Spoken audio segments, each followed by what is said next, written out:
بدأ منذ قليل عزاء الموسيقار الراحل محمد سلطان في مسجد الحمدية الشاذلية بالمهندسين، والذي رحل عن عالمنا يوم الأحد الماضي عن عمر ناهز 85 عام. وحرص على تقديم واجب العزاء في الموسيقار الراحل عدد من النجوم، ومنهم الفنانة أنوشكا وحلمي عبد الباقي، والمطرب محمد ثروت ونادية مصطفى وطارق النهري، والمايسترو سليم سحاب، بالإضافة إلى عدد من الأقارب والأسرة والأصدقاء المقربين.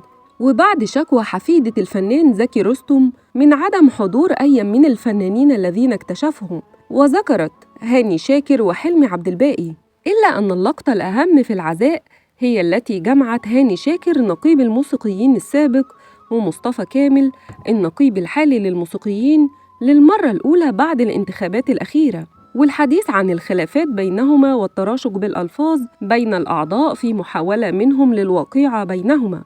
لكن الصورة التي ظهر بها وجمعتهما سوياً تؤكد عدم وجود أي مشكلة بينهما.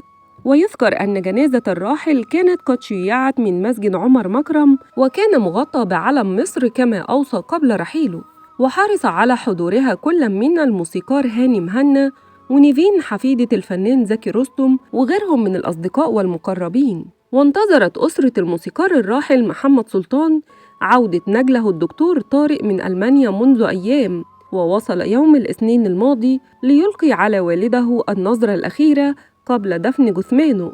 توفي محمد سلطان بسبب سكتة قلبية بسيطة نقل بسببها إلى مستشفى القصر العيني قبل أن يتوفى هناك، تاركاً عدد كبير من مقطوعاته الموسيقية من الأفلام والتي ما زالت محفورة في أذهان الجمهور، منها الراقصة والسياسي والتوت والنبوت والنمر والأنثى وعلى باب الوزير.